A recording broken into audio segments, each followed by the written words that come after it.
Hi friends, section 32 depreciation एक बहुत important permissible deduction practical app के लिए जबरदस्त रेलेवेंस इसका है फ्रेंड्स। उसका डिस्कशन हमने शुरू कर दिया है। आज शायद हम उसको कंक्लूड भी कर देंगे फ्रेंड्स। हमने शुरू किया था कंडीशंस ऑफ डेप्रिसिएशन से लेके उसका ब्लॉक, उसकी मेथड, कंपल्जन है कि ऑप्शनल है तो इट इज कंपल्सरी।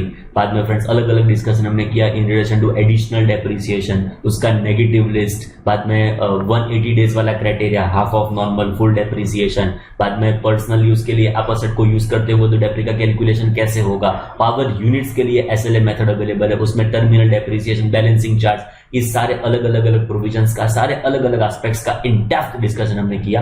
ये क्वेश्चन लास्ट टाइम आपको करने को बोला था, मोस्टली मुझे विश्वास है आपने सॉल्व कर ही दिया होगा। शायद 4-5 स्टूडेंट ऐसे हो कि जिसका ये सॉल्व करना बाकी हो तो वीडियो पॉज करो, इस क्वेश्चन को पहले एक बार खुद से देखो, समझो, सॉल्व करो, मगज में आंसर डेवलप करो, बाद में आगे का वीडियो कंटिन्यू करना फ्रेंड्स। क्लियर? डन? चलो मैं शुरू करता हूं क्वेश्चन एकदम ध्यान से।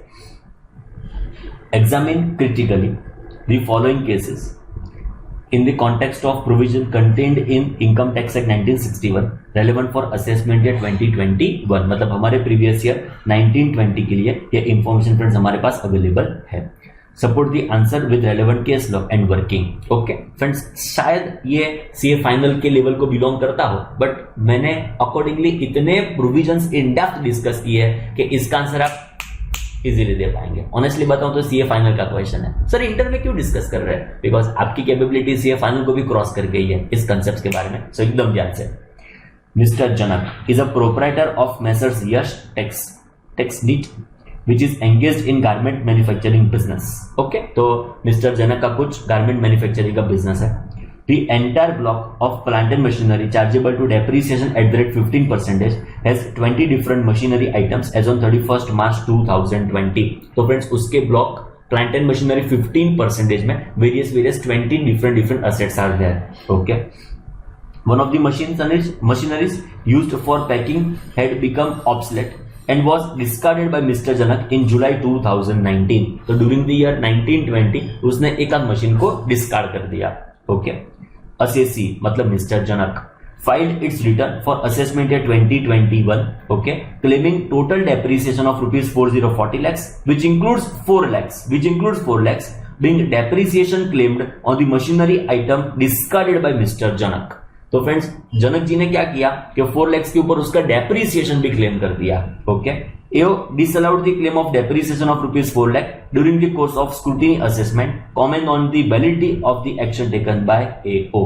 अभी देखो असेसिंग ऑफिसर ने क्या किया है, उसके जो भी असेट को उसने डिस्कार्ड किया है उसके ऊपर भी जनक जी ने डेप्रिसिएशन क्लेम कर दिया है। जो असेट को डिस्कार्ड किया था उसके ऊपर भी डेप्रिसिएशन क्लेम कर दिया है which is of rupees 4 lakhs। तो एओ ने उसको डिसअलाउ कर दिया, मतलब असेसिंग ऑफिसर ने उसको डिसअलाउ कर दिया कि 4 lakhs के ऊपर डेप्री तुमको अवेलेबल हो सकता नहीं है। जनक जी कहते हैं कि डेप्रिसिएशन तो अवेलेबल होगा ही होगा। अभी देखो मेरा क्या कहना है फ्रेंड, जो भी उसका ब्लॉक होगा जिसमें ओपनिंग WDB होगी, जिसमें एक्चुअल कॉस्ट होगा, जिसमें माइनस किया होगा, बोलो क्या माइनस किया होगा, मनी रिसीव्ड और receivable in respect of asset. 4 element थे, सोल्ड, डिस्कार्डेड, डिमोलिश्ड, डिस्ट्रॉयड। तो जो भी असेट को आपने सेल किया होगा, डिस्कार्ड किया होगा, डिमोलिश किया होगा, डिस्ट्रॉय किया होगा, उसके साथ आपको जो भी पैसे आए होंगे, कुछ पैसे तो मिला ही होगा डेफिनेटली फॉर श्योर, तो जो भी आपको पैसे आए होंगे उसको आपने यहां से लेस कर दिया होगा।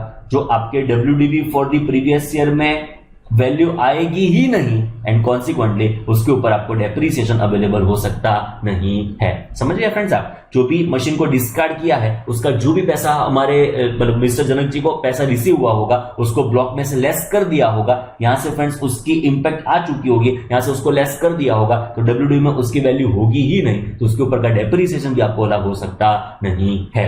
ओके, एंड ऑनेस्टली बताऊं तो फ्रेंड्स 31st मार्च 2020 के दिन जो असेट आपके पास अवेलेबल है, जो हमारे WDB for the previous year में फॉल होती है, उसके ऊपर ही आपको डेप्रिसिएशन की एलिजिबिलिटी आएगी। बाकी असेट जो आपके पास फिजिकली 31st मार्च को नहीं है एंड ऑलरेडी आपने जब पैसा रिसीव किया होगा तो यहां से लेस भी कर दिया होगा, तो जो असेट आपके पास 31 मार्च को नहीं है उसके ऊपर डेप्रिसिएशन भी फ्रेंड्स आपको अवेलेबल हो सकता नहीं है। बोलो करेक्ट बात है, बरोबर। तो एओ ने जो किया है 4 लाख का डिसअलाउंस वो बरोबर है कि नहीं है? एब्सोल्युटली बरोबर है, बिकॉज असेट 31 मार्च को है ही नहीं, तो असेट हो ही नहीं आपके पास, उसका डेप्री क्लेम कर सकते नहीं हो।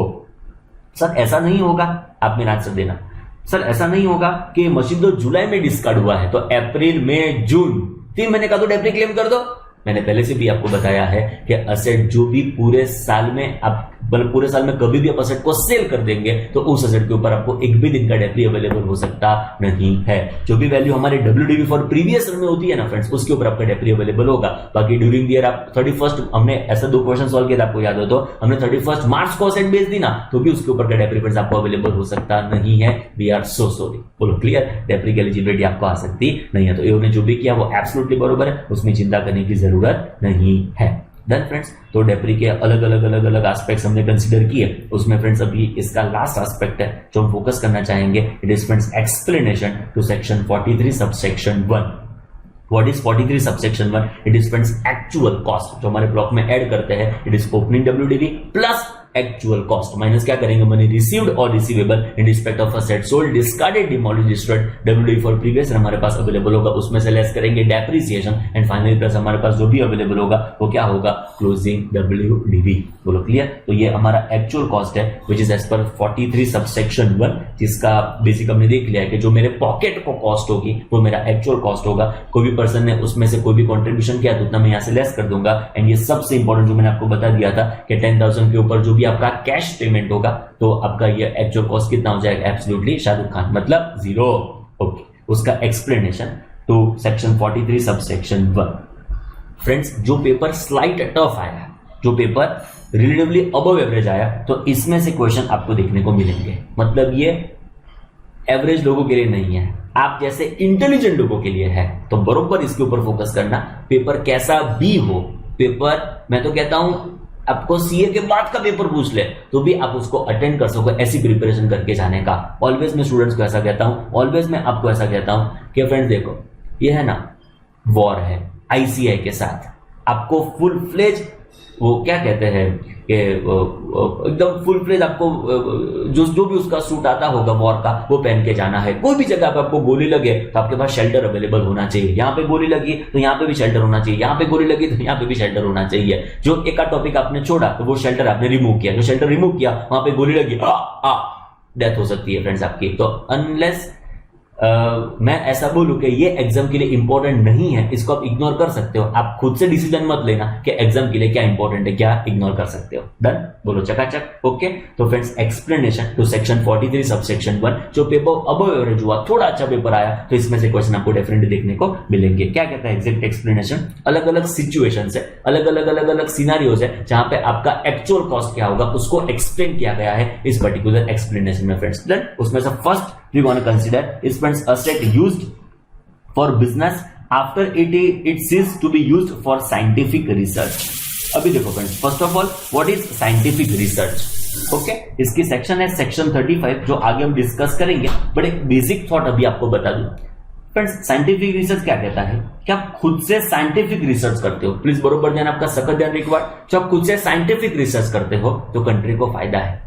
हम इन्वेंशन कर रहे हैं, हम कुछ इनोवेटिव कुछ ढूंढ रहे हैं, तो आपने साइंटिफिक रिसर्च किया तो उसका कंट्री को फायदा, कंट्री डेफिनेटली फायदा आपको पास ऑन करेगी कि आपका जो भी रेवेन्यू एक्सपेंडिचर इंकर होगा, आपका जो भी कैपिटल एक्सपेंडिचर होगा, उसका 100% डिडक्शन असेसी को जिसने रिसर्च किया होगा फिर उसको अवेलेबल हो जाएगा। मतलब यहां पे 100% डिडक्शन एंड कैपिटल एक्सपेंडिचर का भी फ्रेंड्स आपको 100% डिडक्शन अवेलेबल होगा। अभी तो एकदम इजीली परफेक्ट मैनर में आप समझ पाओगे। सपोज मैं चार्टर्ड अकाउंटेंट, सपोज क्या मैं चार्टर्ड अकाउंटेंट, ओके, मैंने मेरे बिजनेस पर्पस के लिए, मैंने मेरे ऑफिस के लिए फ्रेंड्स एसी परचेज किया। बोलो उसका मुझे क्या मिलेगा? 1 लाख रुपए का एसी था, उसका मैं क्या क्लेम कर पाऊंगा? डेप्रिसिएशन। At what rate? 15% तो फ्रेंड्स मेरी असेट के ऊपर नॉर्मल केस में मुझे क्या अवेलेबल होता है? डेप्रिसिएशन। आप समझ रहे हो? अभी सपोज मैं रिसर्च कर रहा हूं, मैं साइंटिफिक रिसर्च कर रहा हूं, मैं साइंटिस्ट हूं, तो मैं रेवेन्यू एक्सपेंडिचर इंकर करूं कि कैपिटल एक्सपेंडिचर इंकर करूं, भूल जाओ तुम्हारा ये डेप्रिसिएशन का कंसेप्ट। आपको full fledge chartered accountant rate देखो 100%।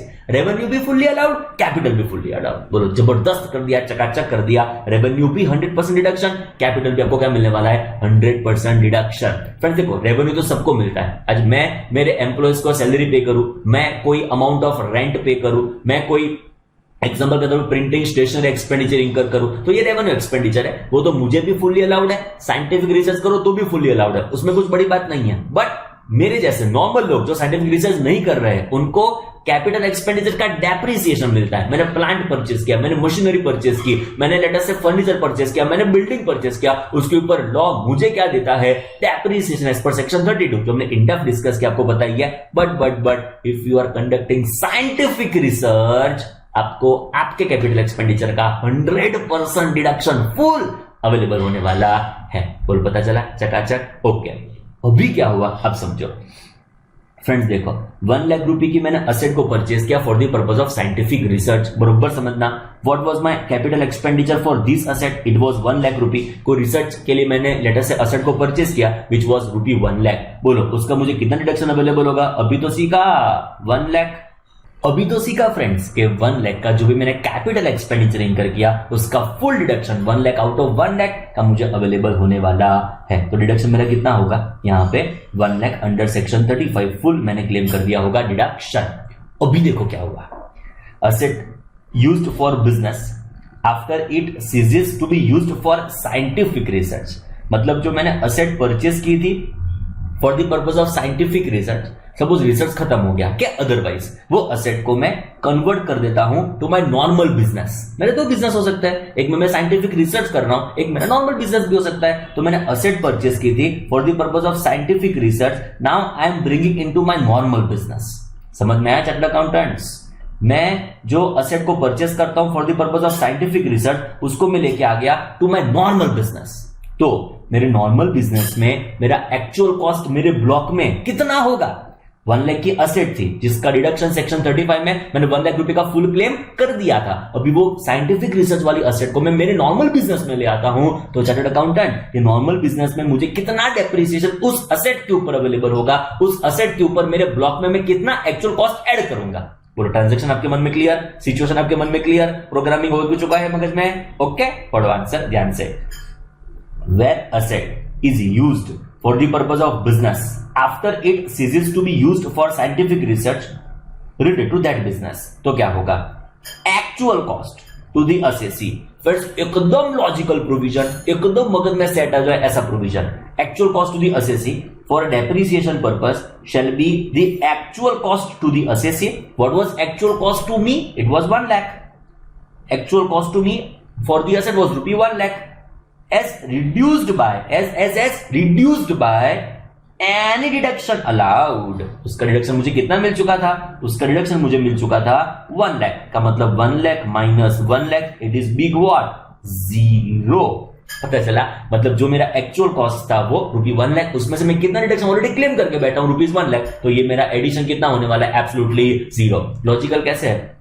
बिकॉज ये 1 लाख का जो भी मैंने असेट परचेज किया था ना फ्रेंड्स, देखो उसका मैंने डिडक्शन क्लेम यहां पे कर दिया है पूरा। तो वापस एक बार दूसरा बेनिफिट मुझे नॉर्मल बिजनेस में से डेप्रिसिएशन मिले, वो लॉजिकल नहीं है एंड वो होना भी नहीं चाहिए। Double benefits must not be available to assessee. तो इस सिनेरियो में, इस सिचुएशन में जब आप साइंटिफिक रिसर्च वाली असेट को नॉर्मल बिजनेस में ले आते हो तो आपका एक्चुअल कॉस्ट कितना होगा? शाहरुख खान 0। कुछ ऐड आपके ब्लॉक में करने की जरूरत एब्सोल्युटली नहीं है।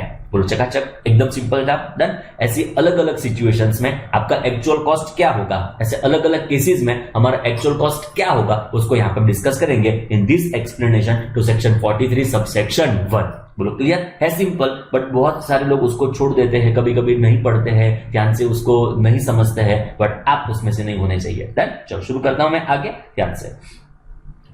Inventory converted into capital asset and used for the purpose of business or profession। Where inventory is converted or treated as a capital asset and is used for the purpose of business or profession।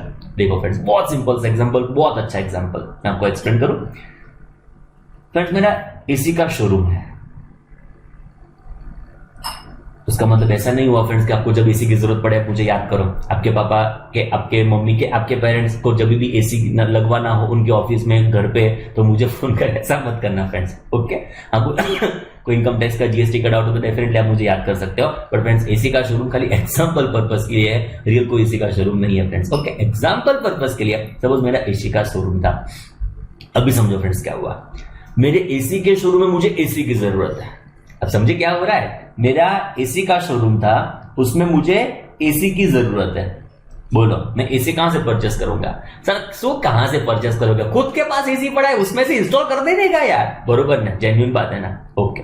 तो friends देखो क्या हुआ, मैंने मेरे stock को, मेरी inventory को capital asset में कन्वर्ट कर दिया। आई am converting my stock into capital asset. Friends आप कैपिटल गेन देख के बैठे होंगे ना वीडियोस, तो वहां पे मैं से डिस्कस करते हैं conversion of capital asset into stock in trade. मैंने कैपिटल असेट को स्टॉक में कन्वर्ट किया। एग्जांपल के तौर पे मेरे पास घर पे ज्वेलरी पड़ी थी एंड बाद में मैंने ज्वेलरी शोरूम शुरू किया ना, तो वो घर की ज्वेलरी शोरूम में बेचने के लिए ले आया। पता चला वापस एक बार मेरे घर पे मैंने बहुत साल पहले, 15 साल पहले कोई ज्वेलरी परचेस की होगी, कोई रिंग परचेस की होगी, कोई लेट अस XYZ चीज मैंने उसको परचेस की होगी, ज्वेलरी परचेस की होगी। एंड फ्रेंड्स एक दिन मैंने ज्वेलरी शोरूम शुरू किया, तो वो जो ज्वेलरी थी ना घर पे पड़ी थी, मैं नहीं पहन रहा था, तो मैं उसको बेचने के लिए मेरे ज्वेलरी शोरूम में लेके आ गया। तो आई am converting what, my capital asset into what, stock in trade. यहां पे रिवर्स हुआ, आई am converting my stock into capital asset. आप समझ रहे हो, आई am converting my stock into what, capital asset. In this scenario, what will be my actual cost? देखो ये है क्या फ्रेंड्स, कैपिटल असेट, एसी है, कैपिटल असेट है, तो उसके ऊपर मुझे क्या मिलने वाला है, डेप्रिसिएशन। तो मेरा एक्चुअल कॉस्ट कितना?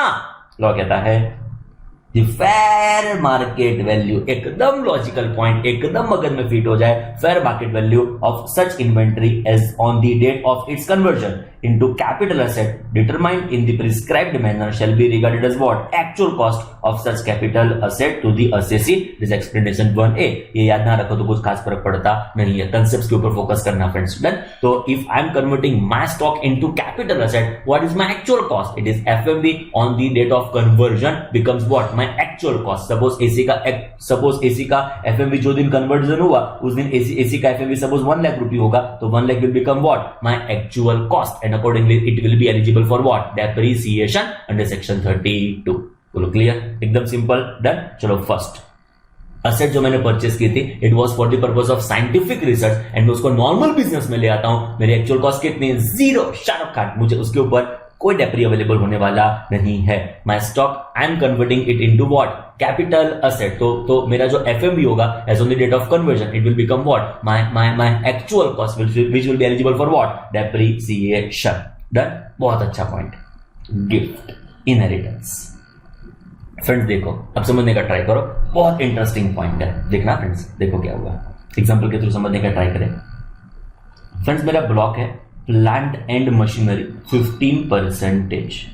प्लीज एकदम ध्यान से। उसमें फ्रेंड्स मेरा ओपनिंग WDV है, लेट अस से 1 lakh of rupee, consisting of plant A, plant B and plant C. मैंने कुछ परचेज नहीं किया है, nothing is my actual cost. But मैंने ना फ्रेंड्स प्लांट ए आपको गिफ्ट किया, बरोबर समझना, मैंने प्लांट ए आपको गिफ्ट किया। कितना लेस करूं? आगे भी डिस्कस कर दिया है फ्रेंड्स, ये रिपीटेशन है। कितना लेस करूं? सर जब लेस करने की बात है, आपने ही बोला है मनी रिसीव्ड और receivable in respect of a set sold, discarded, demolished, destroyed. 4 activity, sailed, discarded, demolished, destroyed. ये 4 एक्टिविटी करने से जो मुझे पैसा रिसीव होगा कि रिसीवेबल होने वाला है, उसको मुझे यहां पे लेस करने की रिक्वायरमेंट आने वाली है। डन। बोलो whether gift is sold, discarded, demolished, destroyed, ना। चलो गिफ्ट से मुझे पैसा आने वाला है ना, तो यहां से कितना लेस करूंगा? कुछ नहीं, यहां से कुछ लेस हो सकता नहीं है। डन। चलो इतना तो हमको ऑलरेडी हमने आगे डिस्कस कर दिया था जब हमने WDV का, सॉरी हमने ब्लॉक का जब फॉर्मेट डिस्कस किया था। अभी मजा तब आने वाली है कि जब मैं ए असेट आपको गिफ्ट कर रहा हूं, बरोबर से मतलब बहुत इंटरेस्टिंग पॉइंट, जब ए असेट में आपको गिफ्ट कर रहा हूं, तब ये ए असेट जो आपके बिजनेस पर्पस के लिए आप यूसेज करते होंगे, तो ये ए असेट आपके ब्लॉक में ऐड होगा। मेरे चार्टेड अकाउंटेंट बरोबर बहुत इंपॉर्टेंट पॉइंट हो रहा है। ये ए असेट जब मैं आपको गिफ्ट करूंगा तो मेरे ब्लॉक में से क्या लेस होगा? कुछ नहीं, मेरे ब्लॉक में से कोई रिडक्शन नहीं होगा। मेरे ब्लॉक में से एक सिंगल रुपी मुझे लेस करने की रिक्वायरमेंट आने वाली नहीं है। बट आपके ब्लॉक में ऐड होगा, बिजनेस पर्पस के लिए यूज कर होंगे, बिजनेस पर्पस के लिए यूज कर रहे होंगे तो डेफिनेटली भी जिसके ऊपर ऐड होगा। क्या ऐड होगा? ध्यान से, वो हमारा एक्सप्लेनेशन कहता है। Getting my point? Asset acquired by way of gift और इनहेरिटेंस। तो you are gift receiver who is acquiring the asset by way of gift or inheritance। तो आप आपके ब्लॉक में क्या ऐड करोगे? What you gonna add in your WDV or in your block of asset as an actual cost? क्या होगा देखो, where asset is acquired by way of gift or inheritance, actual cost shall be WDV to the previous owner। मतलब मेरी WDV क्या है उतना आपके block में ऐड कर दिया जाएगा। बट स्लाइड टेक्निकल डिस्कशन करूं तो फ्रेंड्स, ये WDV कैसे कंप्यूट करने की, एज इफ ये असेट मेरे ब्लॉक में इकलौती असेट थी, बरोबर समझना, ये असेट मेरे ब्लॉक में इकलौती असेट थी, ऐसे मुझे WDV का कैलकुलेशन करना पड़ेगा। Meaning thereby, okay friends समझो, एग्जांपल के तौर पे मैंने असेट ए जो आपको गिफ्ट किया है वो प्रीवियस ईयर 17-18 में परचेस किया था।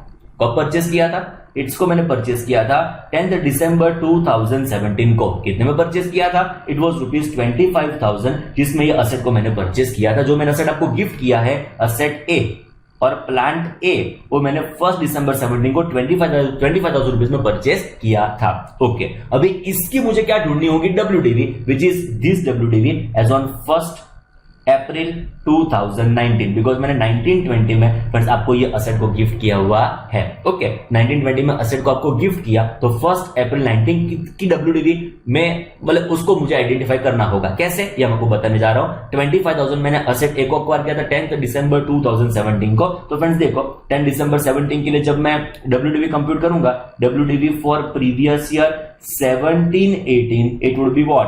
25,000 of rupees.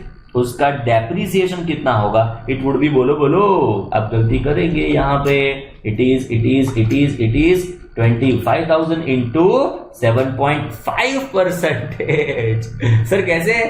Sir plant and machinery तो 15% है।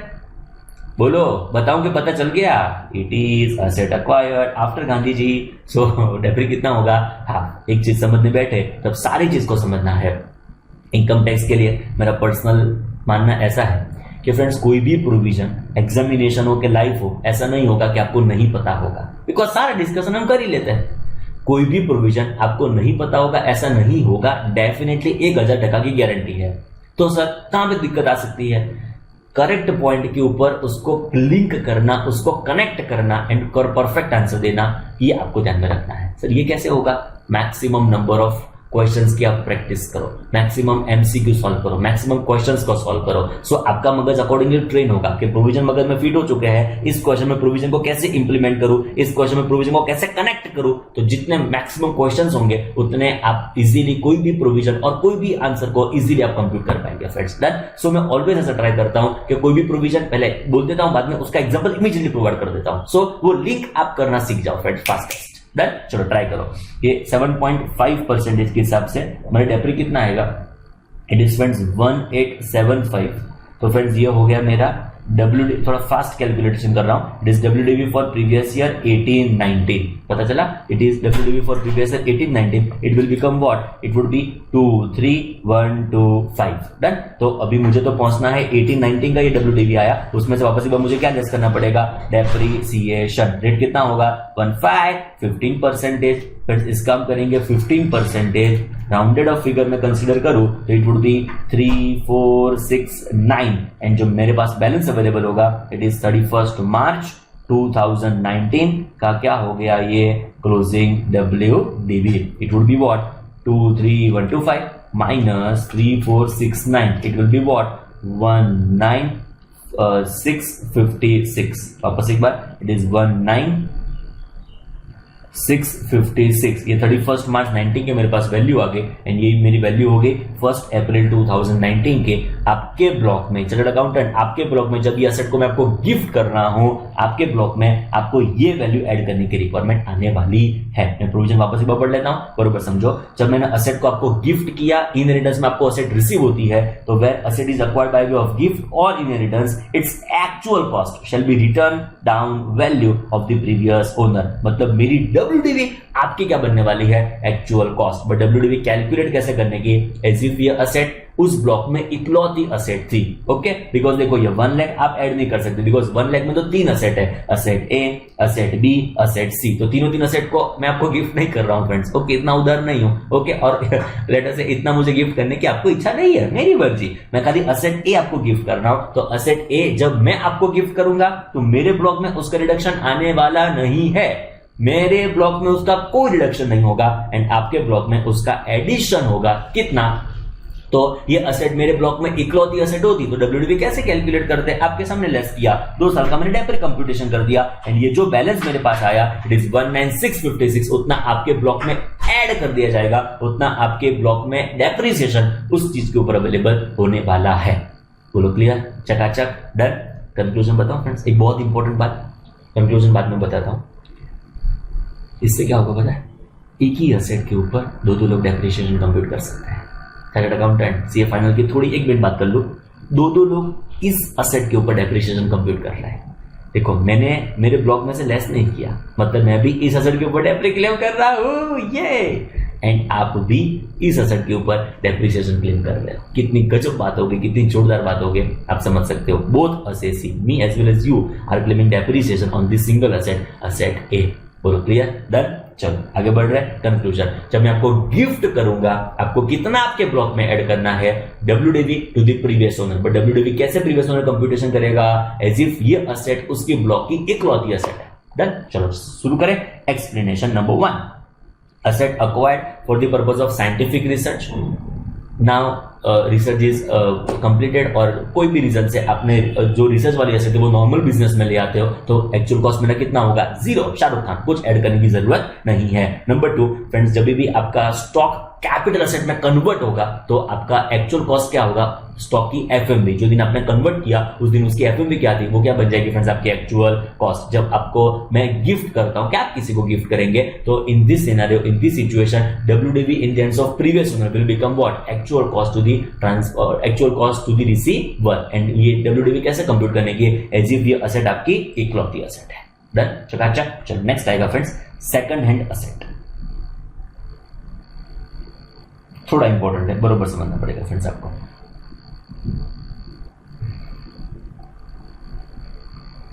When before the date of its acquisition by the assessee, the asset was at any time used by other person for the purpose of his business or profession. मतलब ये asset जो आपने purchase की है वो मुझसे परचेस की है, मैंने आपको ये असेट को सेल किया है। प्लीज बरोबर समझो, मैंने आपको इस असेट को सेल किया है, मतलब this asset was previously used, this asset was previously used by any other person for his business और प्रोफेशन। मैं उस असेट को मेरे बिजनेस पर्पस के लिए यूज कर रहा था। And assessing officer is satisfied that the main purpose of transfer of the asset directly or indirectly to the assessee was what? Reduction of liability of income tax directly or indirectly to the assessee by claiming what? Depreciation with reference to enhanced cost. मतलब देखो, ये asset की normal value देखा जाए ना friends, asset की normal value देखी जाए तो ये असेट की नॉर्मल वैल्यू कितनी है पता है? It is 1 lakh rupee. Asset की नॉर्मल वैल्यू कितनी है? 1 लाख रुपी। बट ये मैंने नॉर्मल वैल्यू चेक करो ना फ्रेंड्स, उसकी 1 लाख रुपी है। बट ये जो असेट मैंने आपको सेल की ना, वो कितने में सेल की पता है? वो मैंने सेल की 10 लाख में। जो वैल्यू में मैंने आपको सेल किया वो कितना था? 10 लाख। मतलब I am selling this asset at a very higher cost. मतलब मैंने आपके साथ चीटिंग नहीं की, हमारा सेटिंग किया। कैसे? ये 10 लाख के ऊपर आप क्या क्लेम कर पाएंगे? डेप्रिसिएशन। चार्टर्ड अकाउंटेंट, पता चला ये 10 लाख के आपके, ये 10 लाख आपका बनता है एक्चुअल कॉस्ट, जो आपके ब्लॉक में ऐड करेंगे उसके ऊपर क्या क्लेम करेंगे? डेप्रिसिएशन। तो आपने second hand plant and machinery purchase की है, मुझसे अपने असेट को परचेस किया, ईओ को ऐसा लग रहा है कि उसकी नॉर्मल वैल्यू तो 1 लाख रुपी है, तो मैंने आपको हायर कॉस्ट में क्यों बेचा? बिकॉज आप उसका क्या क्लेम कर पाएंगे? डेप्रिसिएशन। ओके, तो क्या The actual cost to the assessee, आपके लिए एक्चुअल कॉस्ट क्या होगी? असेसिंग ऑफिसर को ऐसा लगा कि 1 लाख की असेट को आपने 1.10 में बेचा है, तो का एनहांस्ड कॉस्ट आपको डेप्री के तौर पे अवेलेबल ना हो, उस इंटेंशन से what would be your actual cost, your actual cost to be assessability shall be taken to be such amount which assessing officer may with previous approval of joint commissioner determine having regard to all circumstances of the case. मतलब AO को जो भी ठीक लगेगा उतना आपके block में वो as a actual cost add करेगा। सिंपल वर्ड्स में लगभग 1 लाख आसपास वो जो भी वैल्यू उसको रियल टर्म्स में लगती होगी उतना आपके ब्लॉक में एडिशन कर दिया जाएगा। बोलो क्लियर, चकाचक, डन। तो जो आपको second hand planting machinery purchase कर रहे हो एंड एओ कैसी फीलिंग आ रही है कि आपने ये जो second hand planting machinery purchase की है वो बहुत एनहांस्ड प्राइस से परचेस की है एंड ये एनहांस्ड प्राइस से आप उसके ऊपर ज्यादा डेप्रिसिएशन क्लेम करना चाहते हो। आप ज्यादा डेप्रिसिएशन क्लेम करेंगे तो प्रॉफिट कम आएगा, प्रॉफिट कम आएगा तो इनकम टैक्स कम आएगा एंड इनकम टैक्स को अवॉइड करने के लिए आप ये ज्यादा एनहांस्ड कॉस्ट से आपने ये असेट को परचेस किया है। तो उस सिचुएशन में, इस सिनेरियो में एओ को जो भी ठीक लगेगा उतनी आपकी एक्चुअल कॉस्ट वो कंसिडर करने वाला है।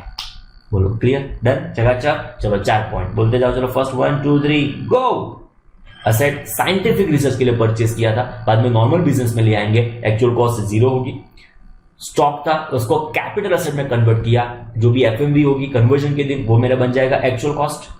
जो मैं आपको असेट को गिफ्ट करूंगा, जो मैं आपको ये असेट इनहेरिटेंस में आपको अवेलेबल हुई, इस सिनेरियो में जो डब्ल्यूडीवी प्रीवियस ओनर के हैंड्स में होगी वो आपकी बनेगी एक्चुअल कॉस्ट। बट डब्ल्यूडीवी कैसे कंप्यूट करेंगे, एज इफ ये मेरी असेट मेरे ब्लॉक में इकलौती असेट थी। सेकंड हैंड प्लांट मशीनरी और सेकंड हैंड असेट जब आप परचेस करते हो एंड ये कैसा लग रहा है कि बहुत एनहांस्ड कॉस्ट से आपने उसको परचेस किया है टू अवॉइड इनकम टैक्स, तो उस सिनेरियो में एओ को जो भी ठीक लगेगा उतना आपका एक्चुअल कॉस्ट डिटरमाइन कर दिया जाएगा। नेक्स्ट आएगा फ्रेंड्स रीएक्टिवाइजेशन ऑफ असेट। उसका मतलब क्या हुआ अब समझो। पहले असेट मेरे पास थी, मैंने ये असेट आपको बेची, वापस आपसे मैंने परचेस कर ली। पता चला क्या हुआ, पहले मैंने असेट आपको सेल की, वापस मैंने आपसे परचेस कर ली, तो ये क्या हुआ, reacquisition of asset. I am reacquiring my asset only, उसको बोलेंगे रीएक्विजिशन। जैसे रिवीजन का मतलब क्या, एक बार पढ़ लिया है दूसरी बार, ओके। तो ये एक बार मैंने असेट को सेल कर दिया है, उस असेट को मैं रीअक्वायर करता हूं, तो उसकी एक्चुअल कॉस्ट मेरे एंड्स में क्या होगी, which will be eligible for depreciation. Let's check. Where any asset which had once belonged to assessee and had been used by him for the purpose of his business or profession and thereafter ceased to be his property by reason of transfer or otherwise is reacquired by him, actual cost will be what? Scenario पता चल गया, situation पता चल गई। कोई भी reason से ये असेट मैंने किसी को ट्रांसफर की, आपने किसी को ट्रांसफर की, किसी ने किसी और को ट्रांसफर की, उस और ने किसी और को ट्रांसफर की, उस और ने किसी और को ट्रांसफर की, घूमते घूमते घूमते घूमते घूमते वापस मैंने असेट वापस एक बार मैंने परचेस कर ली, डन। तो मेरा एक्चुअल कॉस्ट में मेरे ब्लॉक में कितना ऐड करूंगा, चेक करो।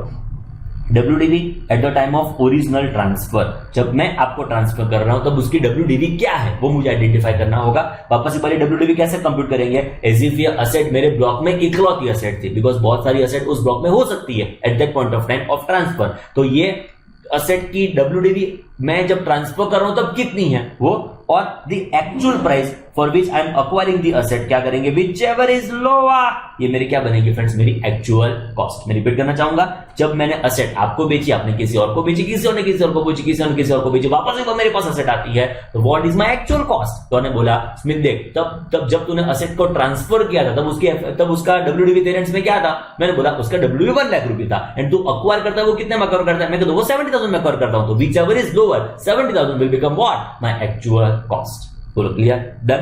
बट एक प्रैक्टिकल क्वेश्चन क्या आता है पता है, चलो मैंने आपको बेचा, आपसे मैंने परचेस कर लिया, तो मुझे पता हो गया, तो मैंने असेट आपको बेची थी, मेरी असेट ही है। बट व्हाट इज द तकलीफ प्रैक्टिकल, स्मिथ ने आपको बेचा, आपने ए को बेचा, ए ने बी को बेचा, बी ने सी को बेचा, सी ने डी को बेचा, डी ने ई को बेचा, ई ने एफ को बेचा, एफ ने जी को बेचा, मैंने जी से परचेस किया। अब पता कैसे चल, बीच में कितने सारे लोगों ने असेट को यूज किया, थोड़ा मॉडिफिकेशन करवाया होगा, थोड़ा अल्टरेशन करवाया होगा, तो मुझे पता थोड़ी चलेगा ये मेरी ही असेट है, तो ये प्रैक्टिकल डिफिकल्टी आएगी, तब फ्रेंड्स उसको आपको कंसीडर करना पड़ेगा। बट जनरल में जो मुझे पता हो कि मेरी असेट कोई मेरी एक्वायर कर रहा हूं, तो ये प्रोविजन आपको फॉलो करने होंगे, which is WDV in my hands. मतलब कैसे कंप्यूटेशन उसका होगा, एज इफ ये मेरे हैंड्स में इकलौती असेट है, और actual cost which I am paying for reacquisition of asset whichever is lower, उतना मेरा क्या बनेगा फ्रेंड्स, एक्चुअल कॉस्ट जो मेरे ब्लॉक में ऐड कर दिया जाएगा। Clear, done. चलो चेक करो। Transfer of asset on lease hire otherwise to the previous owner. एकदम ध्यान से फ्रेंड्स। चलो फ्रेंड्स, पूरा ट्रांजैक्शन ऐसे बना है, आप चेक कर सकते हो। मिस्टर बी था जो असेट का ओरिजिनल ओनर था, उसने असेट को बिजनेस प्रोफेशन के लिए यूज किया था, सो उसने उसके ऊपर डेप्रिसिएशन भी क्लेम किया है। मतलब B was the original owner of the asset, जिसने असेट को बिजनेस पर्पस के लिए यूज करके उसका डेप्रिसिएशन भी क्लेम कर दिया है। ये बिजनेस असेट जो बी ने यूज की है वो मिस्टर ए को सेल कर दी जाती है। तो mister B is transferring this asset to mister A. Transfer करने के बाद मिस्टर ए से ही ये असेट लीज बैक कर दी गई, इसको बोलेंगे लीज बैक ट्रांजैक्शन। लीज पे ले ली गई, हायर पे ले ली गई। मतलब अभी ओनर कौन है? Mister A, but asset use कौन कर रहा है? Mister B. पता चला? मिस्टर बी ने असेट को सेल किया, मिस्टर ए के पास असेट आई। तो फर्स्ट मेरा क्वेश्चन हमारी इंटेलिजेंट जनता को ऐसा है कि ये डेप्री किसको मिलेगा? देखो फ्रेंड्स, डेप्री के लिए 3 condition. Number 1, asset tangible intangible में क्लासिफाई करो, हो चुकी है। ओनरशिप क्राइटेरिया, ओनरशिप किसकी है? मिस्टर ए की। तो मिस्टर ए उसके ऊपर क्या क्लेम कर पाएगा? डेप्रिसिएशन। एंड ये उसका बिजनेस है, लीज बैक करना उसका बिजनेस है। तो फ्रेंड्स मिस्टर ए उसके ऊपर क्या क्लेम कर पाएगा? डेप्रिसिएशन। ये हमारे मन में क्लियर हो चुका है। तो फ्रेंड्स मिस्टर ए के ब्लॉक में इस असेट को ऐड करना है। मिस्टर ए के ब्लॉक में इस असेट को मुझे ऐड करना है। तो what would be my actual cost? Okay, तो लीज बैक ट्रांजैक्शन में का मतलब आपसे मैं असेट परचेस करूंगा, आपको लीज पे दे दूंगा। आपसे असेट मैंने परचेस की, आपको ही हायर पे दे दी। तो मेरे ब्लॉक में कितना एडिशन?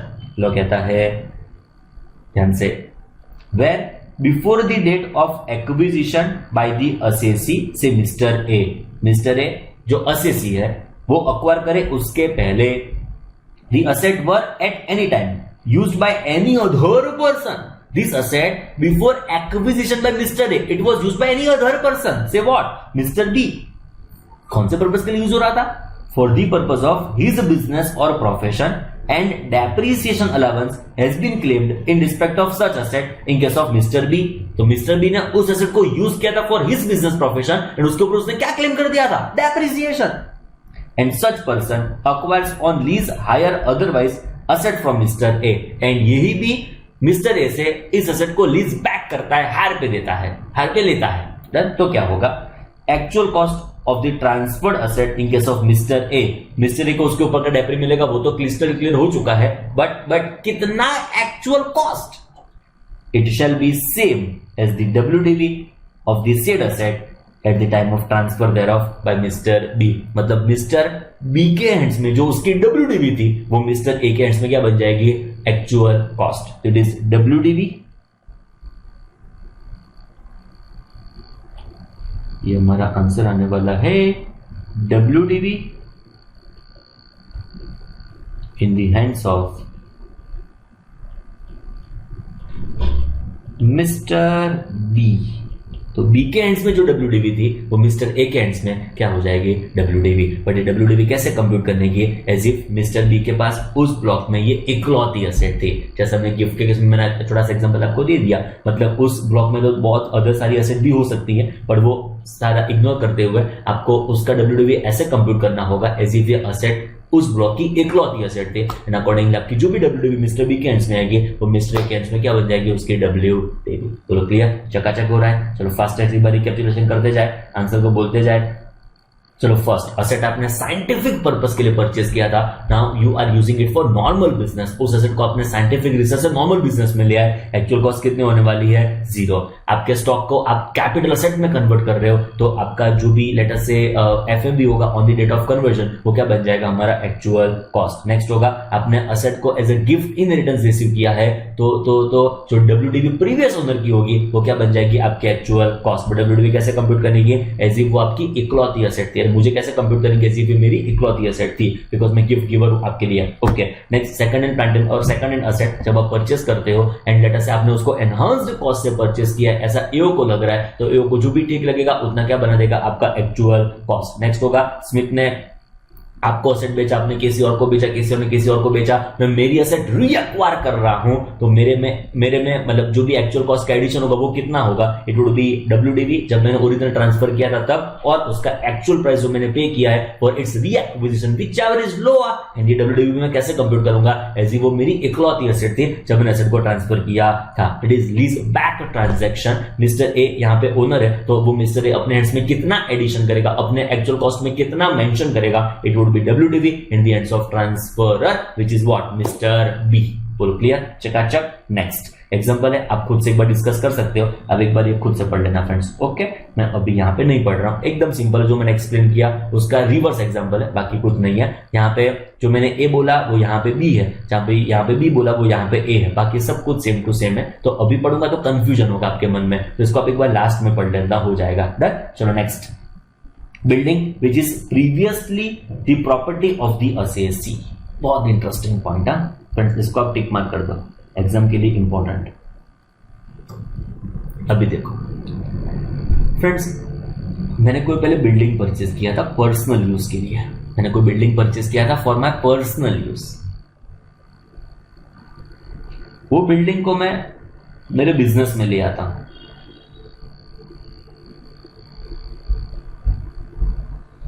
मैंने जो बिल्डिंग परचेज किया था मेरे पर्सनल यूज के लिए, उसको मैं कन्वर्ट कर देता हूं टू माय ऑफिशियल यूज।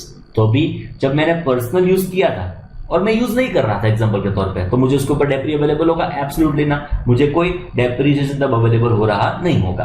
अभी जैसे मैं ऑफिशियल यूज करना शुरू कर दूंगा, बिजनेस पर्पस के लिए शुरू कर दूंगा, मुझे डेप्रीसिएशन अवेलेबल होगा, एब्सोल्युटली यस, मुझे डेप्री का बेनिफिट, मुझे डेप्री की एलिजिबिलिटी आने वाली है। But what is my actual cost, कैसे कंप्यूट करूंगा मैं उसकी एक्चुअल कॉस्ट? पता चला, रेट तो पता है, बिजनेस यूज होगा तो 10%, रेसिडेंशियल यूज होगा तो 5%, रेट्स आर मगज में clear, but what about my actual cost? पढ़ने जैसा है, बहुत इंपॉर्टेंट, गजब। Where building which was previously the property of assessee is brought into use for the purpose of business or profession, so that building which I was not earlier using for my business profession, now I am using it for my business profession, its actual cost to the assessee shall be actual cost of building to the assessee। क्या लिख रहे, actual cost is actual cost, अरे बरोबर चकाचक लिखा है, actual cost to the assessee shall become actual cost to the assessee. मतलब जो मेरी बिल्डिंग परचेस करने की कॉस्ट थी वो मेरी यहाँ पे क्या बन जाएगी, एक्चुअल कॉस्ट। बिल्डिंग मैंने परचेस किया था 5 करोड़ में, 5 करोड़ मेरा बन जाएगा एक्चुअल कॉस्ट। बिल्डिंग मैंने परचेस किया था 10 करोड़ में, 10 करोड़ मेरी बन जाएगी actual cost. But as reduced by, खत्म नहीं हुआ है, as reduced by amount, as reduced by amount equal to depreciation calculated at the rates in force on the date that would have been allowable had the building been used for the purpose of business or profession since the date of acquisition by the assessee। तो क्या बोल रहे हो, अरे चकाचक एकदम simple है, समझा रहा हूं। बिल्डिंग सपोज मैंने 10 साल पहले परचेस किया था, तो फ्रेंड्स मैं 10 साल का डेप्री लेस करने के बाद जो फाइनली मेरी WDV आएगी ना, वो मेरी बनेगी एक्चुअल कॉस्ट। पर सर मैंने एसेट को तो यूज तो नहीं किया बिजनेस पर्पस के लिए, मैंने क्या बोला, उतना डेप्री जो हमने 10 साल का लेस किया वो नहीं मिलेगा आपको। हम तो क्या ढूंढने जा रहे हैं, हमारी एक्चुअल कॉस्ट। तो 10 साल पहले अपने एसेट को परचेस किया था, वो एसेट एज इट इज रहने दो, उस एसेट की वैल्यू लिख दो, लेस डेप्री करते करते आज की वैल्यू जो WDV होगी वो आप लेके आ जाओ, एंड वो WDV यहाँ पे हमको ऐड करना है as what, my actual cost. Done, चकाचक। एक जोरदार डाउट पूछूं, उसके पहले एक बार ये पढ़ लो, बाद में जोरदार वाला डाउट पूछता हूं। चलो ध्यान से friends, my actual cost will be actual cost of building as reduced by amount equal to depreciation calculated at the rates in force on that date that would have been allowable had building been used for the purpose of business or profession since the date of its acquisition by the assessee।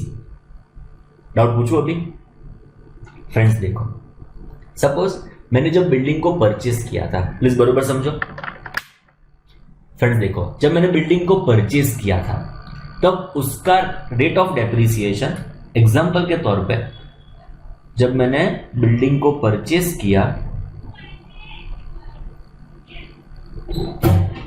Sorry friends, जब मैंने building को purchase किया उस साल rate of depreciation 10% था, बीच में 2 साल के लिए रिड्यूस्ड होके हो गया लेट अस से 7.5%, वापस एक बार इंक्रीज हो गया 12% 2 साल के लिए, ऐसे चेंज होके फाइनली लेट अस से बस ये समझो ना 5 साल के पहले मैंने बिल्डिंग परचेस कर दिया था, परचेस किया उस साल का 10% रेट और 2 साल 7.5 रहा और 2 साल 12% रहा। एंड जब मैंने ये बिल्डिंग को पर्सनल यूज से ऑफिशियल यूज में कन्वर्ट किया, जब मैंने मेरी बिल्डिंग को पर्सनल यूज ऑफिशियल यूज में कन्वर्ट किया, at that date rate was what, it was 10% again.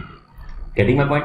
अभी जो मुझे डेप्री रिस्पेक्टिव ईयर का लेस करना है वो कौन सा लेस करना है, at the rate 10%, meaning thereby on the date of conversion from personal use to official use और respective depreciation. You are getting my point what I am trying to convey? 10%, 7.5, 7.5, 12, accordingly depre को less करता चलू कि ये 10% जो दिन conversion को था उस दिन में अप्लाई कर दो, उस रेट को अप्लाई कर दो।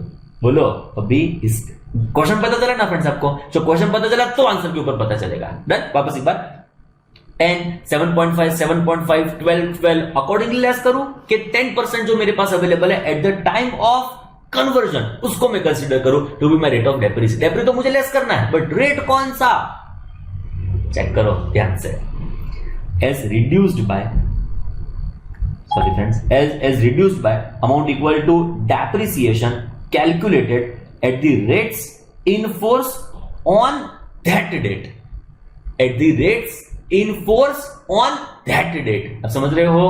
at the rates in force on that date that would have been allowable had the building been used for the purpose of business or profession since the date of its acquisition by the assessee। मतलब जो respective year का डेप्री होगा वो rates आपको consider करने होंगे। And finally जो हमारे पास WDV रिस्पेक्टिव ईयर के डेप्री के रेट के बाद अवेलेबल होगा वो मुझे कंसीडर करना होगा as my what, actual cost. समझे फ्रेंड्स आप? बरोबर? चलो शुरू करूं मैं। आपने जो दिन बिल्डिंग परचेस किया था उसकी वैल्यू कंसीडर कर लो। सपोज वो बिल्डिंग आपने बिजनेस पर्पस के लिए यूज किया होता तो डेप्री कितना लेस करते हैं? वो रिस्पेक्टिव ईयर्स के डेप्री के रेट्स के साथ आप जो WDV अराइव करेंगे वो मेरे क्या बन जाने वाले यहाँ पे, एक्चुअल कॉस्ट। बोलो डन? चकाचक। चलो एक मस्त डाउट आपको पूछूं, समझो फ्रेंड्स। मैंने कार परचेस की मेरे पर्सनल यूज के लिए, प्लीज ध्यान से, प्लीज ध्यान से, प्लीज ध्यान से। मैंने कार परचेस की मेरे पर्सनल यूज के लिए, उसको मैं बिजनेस में ले आया 3 साल के बाद। मेरी कार थी 10 लाख रुपए की जो मैंने मैंने पर्सनल पर्पस के लिए यूज की, पर्सनल पर्पस के लिए परचेस की थी, उसको मैं भी बिजनेस में ले आया। 10 लाख की कार है, 15% रेट ऑफ डेप्रिसिएशन है। क्या ख्याल है आपका? What is my actual cost? जब मैंने कार को परचेस किया था it was my personal usage. 3 साल के बाद मुझे लगा बिजनेस में नक्की इसको यूज करना पड़ेगा तो मैं उसको बिजनेस में ले आया। जब उसको बिजनेस में ले आया तब रेट 50 नहीं था, 3 साल रेट 50 नहीं था, 10 लाख की कार है। बोलो what is my actual cost? क्या कैलकुलेशन करने के लिए बैठ गए कैलसी लेके? ये एक्सप्लेनेशन, चार्टर्ड अकाउंटेंट, ये explanation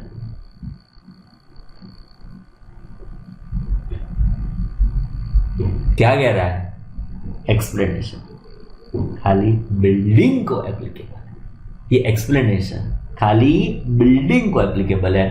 if asset is not building, explanation is not applicable to you. If it is car, जो आपकी रियल एक्चुअल कॉस्ट होगी विदाउट रिडक्शन ऑफ डेप्रिसिएशन, वो बन जाएगी आपकी एक्चुअल कॉस्ट। एक चार्टर्ड अकाउंटेंट समझे, कोई रिडक्शन डेप्री का कंसीडर करने की जरूरत नहीं है। आपका जो एक्चुअल कॉस्ट होगा कार का वो यहाँ पे क्या बन जाएगा आपका actual cost for the purpose of claim of depreciation. मतलब ये जो रिडक्शन करना है हमको वो खाली बिल्डिंग असेट के लिए करना है। इसके अलावा कोई भी असेट जो आपने पर्सनल पर्पस के लिए पहले परचेज की थी, जो भी आप बिजनेस पर्पस के लिए लेके आते हो, तो इस सिनेरियो में, इस सिचुएशन में आपका जो रियल कॉस्ट है विदाउट रिडक्शन ऑफ डेप्रिसिएशन हम यहाँ पे एज एक्चुअल कॉस्ट ऐड करने वाले हैं। बोलो क्लियर? चकाचक। आगे बढ़ू। चलो नेक्स्ट, अभी थोड़ा सिंपल होगा, एक फास्टेस्ट रिकैप्चुलेशन करके लाइफ में आगे बढ़ना चाहेंगे हम। चलो शुरू करते हैं। First, what is my actual cost in certain situations? Explanation. First friends देखो, मैंने असेट साइंटिफिक रिसर्च के लिए परचेस किया था, उसको मैं भी नॉर्मल बिजनेस में ले आता हूं। इस सिनेरियो में मेरी एक्चुअल कॉस्ट कितनी होने वाली है? 0। Now my stock I am converting into capital asset. मेरी जो भी स्टॉक थी उसको फ्रेंड्स मैंने कैपिटल असेट में कन्वर्ट कर दिया। तो इस सिनेरियो में जो भी कन्वर्जन के दिन मेरी एफएमवी थी वो क्या बन जाने वाला है? मेरा एक्चुअल कॉस्ट। नेक्स्ट होगा गिफ्ट इनहेरिटेंस एक्सेट्रा। तो फ्रेंड जो मैं आपको गिफ्ट दे रहा हूं असेट का, तो जो मेरी डब्ल्यूडीवी थी वो आपकी क्या बन जाने वाली है, एक्चुअल कॉस्ट। ऑलवेज डब्ल्यूडीवी कैसे कंप्यूट करने की, प्रीवियस ओनर की, क्या आगे भी दो जगह पे आएगा, एज इफ ये असेट इकलौती असेट है, उससे अकॉर्डिंग हमको डब्ल्यूडीवी का कैलकुलेशन करना पड़ेगा। जब असेट सेकंड हैंड है, जो आप मुझसे परचेस कर रहे हो, एनहांस्ड कॉस्ट लग रहा है असेसिंग ऑफिसर को, तो उसको जो भी रीजनेबल कॉस्ट लगेगी उतने आपके ब्लॉक में ऐड कर दिया जाएगा। मैं मेरी एसेट को रीअक्वायर कर रहा हूं, तो जो मैंने एसेट पहली बार ट्रांसफर की, जो मेरी एसेट मैंने ट्रांसफर की होगी, तब उसका जो भी डब्ल्यूडीवी था और जो मेरा रीएक्विजिशन कॉस्ट है, व्हिच एवर इज लोअर, वो मेरा क्या बनने वाला है, एक्चुअल कॉस्ट। नेक्स्ट होगा, लेट अस से मिस्टर बी ने मिस्टर ए को एसेट सेल की, जिसके लिए मतलब सेल तो कर दी, बट मिस्टर बी उसको पहले बिजनेस पर्पस के लिए यूज कर रहा था एंड उसके ऊपर डेब्री भी कंप्यूट करके बैठा है, एंड लेट अस से मिस्टर ए उसको लीज बैक कर रहा है मिस्टर ए को, तो मिस्टर ए के लिए एक्चुअल कॉस्ट क्या होगी, जो डब्ल्यूडीवी मिस्टर बी के एंड्स में होगी, वो बन जाएगी मिस्टर ए के लिए व्हाट, एक्चुअल कॉस्ट। नेक्स्ट देखो, बिल्डिंग जो हमने पहले पर्सनल पर्पस के लिए यूज किया था, now we are using it for the purpose of business. In this scenario जो भी हमारा एक्चुअल कॉस्ट होगा, रिलेटिवली रिस्पेक्टिवली का डेप्री आप लेस करते चलो, जो फाइनली हमारे पास डब्ल्यूडीवी आएगा, वो यहाँ पे क्या बन जाएगी, एक्चुअल कॉस्ट। बट ये एक्सप्लेनेशन नंबर 5 वो खाली बिल्डिंग को एप्लीकेबल है, बाकी कोई भी एसेट जो मैं पर्सनल पर्पस के लिए यूज कर रहा था, जो भी बिजनेस पर्पस के लिए लेके आता हूं, उसका फुल एक्चुअल कॉस्ट जो मेरा पहले था, वो without reduction of depreciation for respective years मेरा क्या बन जाने वाला है, मेरा actual cost for the purpose of claim of depreciation. Done. चलो एकदम सिंपल। अभी देखो next, very very simple, it is friends transfer of capital asset by holding company to subsidiary company और वाइस वर्सा। फ्रेंड्स ये capital gain में भी it is not regarded as transfer, but ये depreciation, suppose example के तौर पे holding company ने asset transfer की सब्सिडरी कंपनी को, तो फिर जब डेप्रिसिएशन किसको अवेलेबल होगा, सब्सिडरी कंपनी को। And suppose subsidiary company holding company को असेट ट्रांसफर करेगी, कैपिटल एसेट, तो फिर जब डेप्रिसिएशन किसको अवेलेबल होगा, होल्डिंग कंपनी को। चलो एक एग्जांपल कंसीडर करें, होल्डिंग कंपनी ने सब्सिडरी कंपनी को असेट ट्रांसफर की, अभी डेप्रिसिएशन सब्सिडरी कंपनी को अवेलेबल होगा। फ्रेंड्स यहाँ पे दो चीज रिक्वायर्ड है। Point number 1, suppose holding company subsidiary को एसेट ट्रांसफर करे, तो subsidiary company what, subsidiary company must be what, 100% subsidiary. पता चला, if it is 100% subsidiary, then and only then it is not regarded as transfer under head capital के, okay. And subsidiary holding company को transfer करे तो भी 100% holding company होनी चाहिए, okay. And जो भी ट्रांसफरी है, जिसको भी ऐसे ट्रांसफर हो रही है, it must be what, Indian company, okay. Suppose holding company ने सब्सिडरी को एसेट ट्रांसफर की, तो number 1 it must be 100% subsidiary company, and point number 2, जो सब्सिडरी कंपनी ट्रांसफर ही हुई, it must be what, Indian company. Reverse करते हैं, subsidiary company holding को asset transfer करती है, तो holding must be 100% holding company, and holding company must be what, Indian company, तो ही वो ट्रांजैक्शन ट्रांसफर नहीं माना जाएगा। Done, okay. अभी देखो क्या हुआ, होल्डिंग कंपनी ने सब्सिडरी को, एक एग्जांपल, होल्डिंग कंपनी ने सब्सिडरी कंपनी को एसेट ट्रांसफर किया, which is not regarded as transfer, but अभी डेप्री तो किसको मिलेगा, जो ओनर होगा। ओनर तो कौन है, सब्सिडरी कंपनी, तो subsidiary company will be what, eligible for depreciation. Value कौन सी, एक्चुअल कॉस्ट क्या, तो जो डब्ल्यूडीवी होल्डिंग कंपनी के पास होगी, वो डब्ल्यूडीवी बन जाएगी सब्सिडरी कंपनी की डब्ल्यूडीवी। ध्यान से जो डब्ल्यूडीवी होल्डिंग कंपनी की होगी, वो किसकी बन जाएगी, सब्सिडरी कंपनी की डब्ल्यूडीवी। रिवर्स, सब्सिडरी कंपनी ने होल्डिंग कंपनी को एसेट ट्रांसफर की, subsidiary company is now transferring asset to holding company. दो requirement number 1, holding company must be 100% holding company, and point number 2, ये जो हमारा ट्रांसफर ही है, it must be what, Indian company. बोलो clear, चकाचक, रेडी। अभी सब्सिडरी कंपनी ने एसेट ट्रांसफर की होल्डिंग कंपनी को, अभी डेप्री कौन क्लेम करेगा, holding company, because who is owner now, is holding company, okay. मुझे बोल रहा हूं बात, होल्डिंग कंपनी कौन सी वैल्यू के ऊपर डेप्री क्लेम करेगी, जो डब्ल्यूडीवी सब्सिडरी कंपनी की थी, वो किसकी बन गई, होल्डिंग कंपनी की डब्ल्यूडीवी।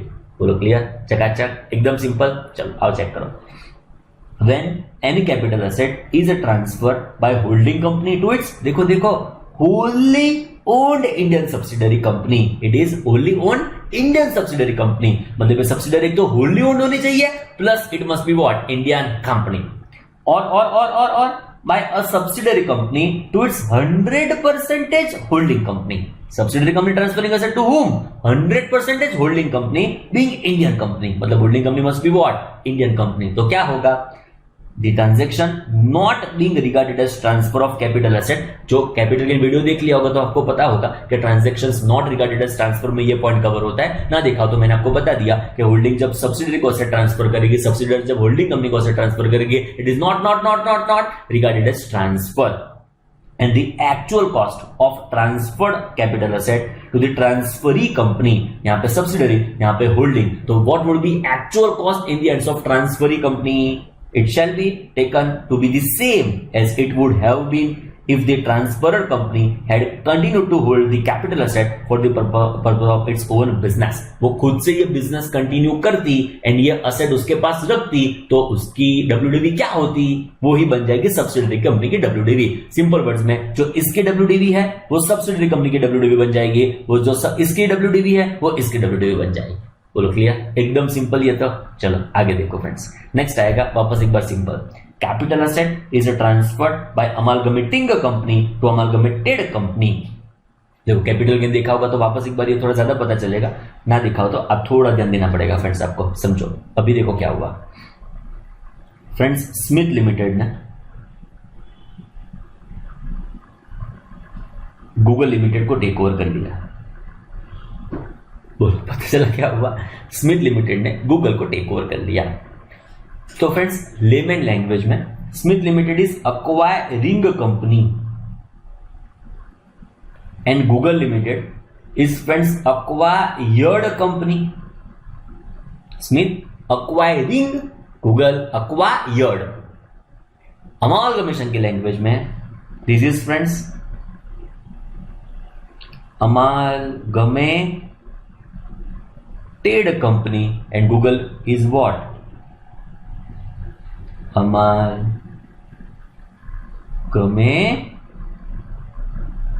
कंपनी. नॉर्मल इंग्लिश का रिवर्स कर देने का, बहुत माथाकूट नहीं करने की.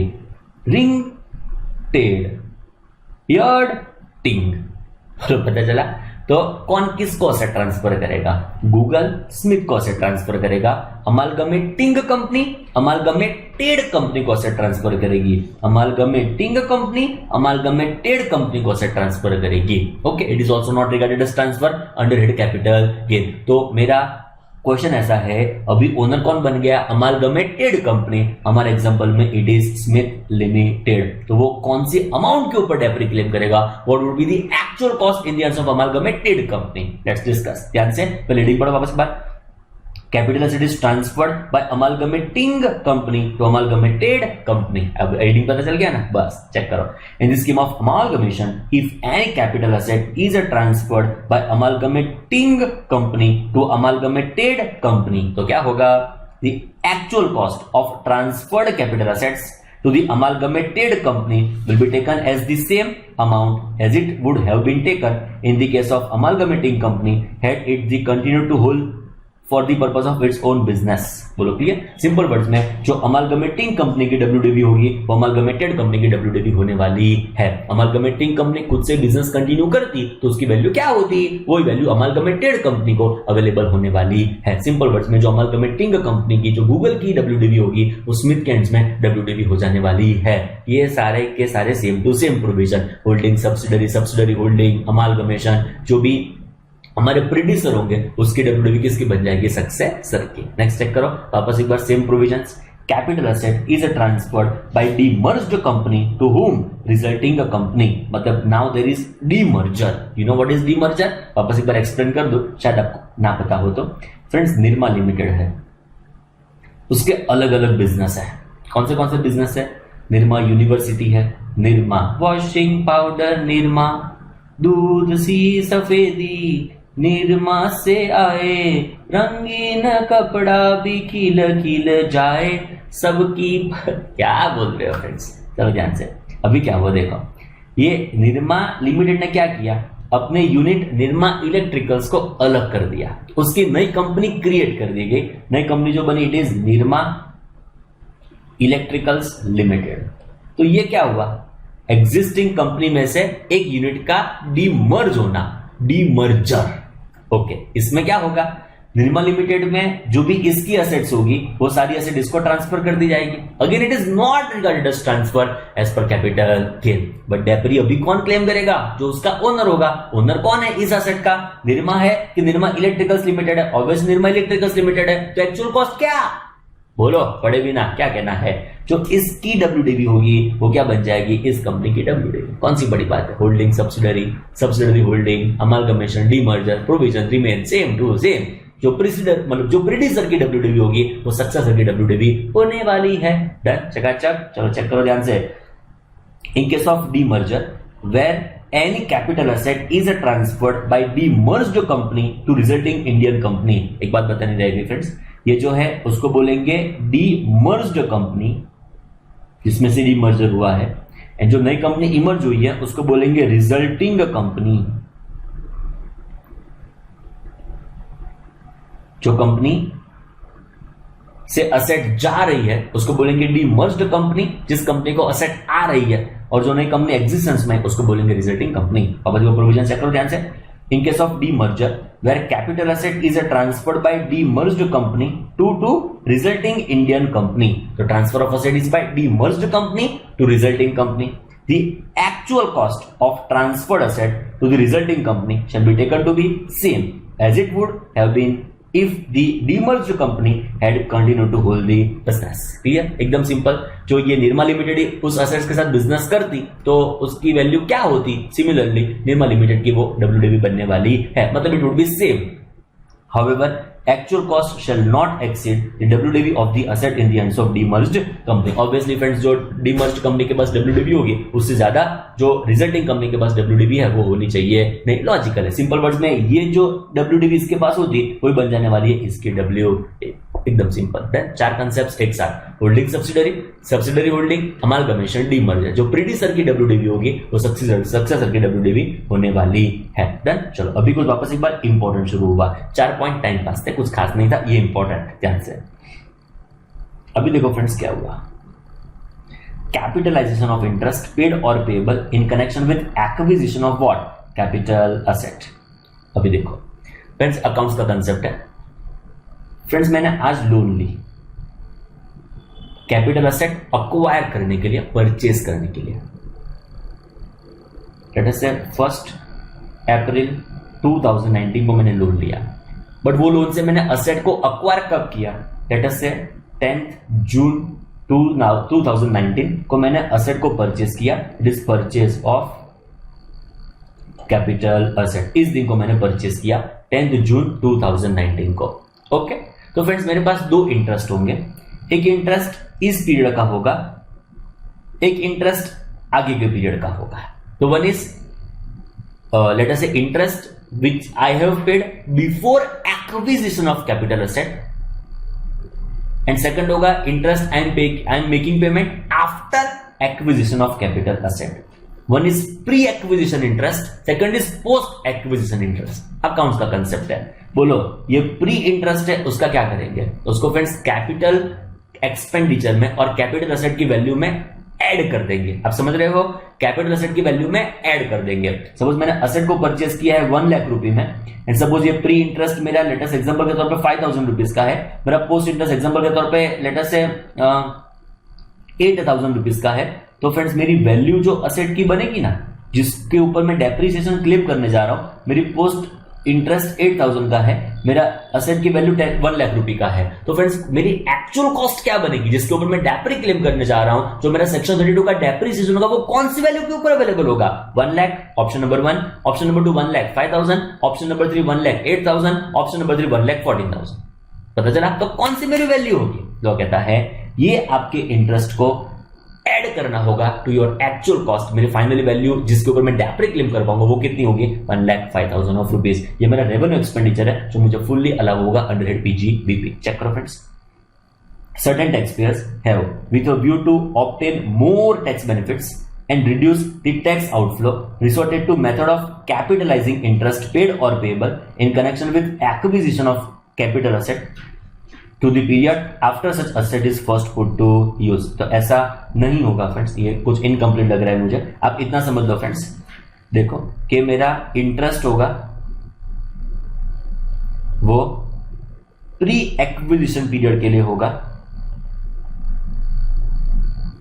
एंड मेरा इंटरेस्ट जो होगा वो पोस्ट एक्विजिशन पीरियड के लिए होगा। तो फ्रेंड्स जो प्री पीरियड के लिए होगा उसको कैपिटलाइज करना होगा।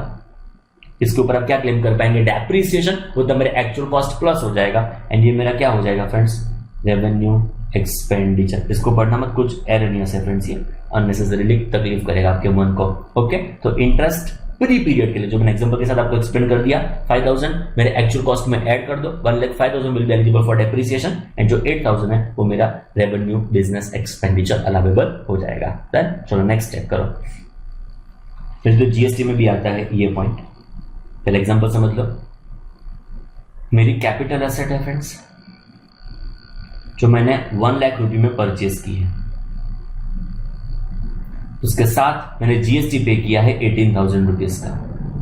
Total is what 1,18,000। ओके, तो my cost of asset is 1 lakh, उसके ऊपर का जीएसटी 18,000 का और excise duty as the case में भी जो पुराना लॉ था, एंड फाइनली मेरी टोटल वैल्यू कितनी हो गई, इट इज फ्रेंड्स 1,18,000। ओके, अभी देखो जीएसटी जो मैं उसकी आईटीसी क्लेम करूंगा तो नो डेप्रिसिएशन।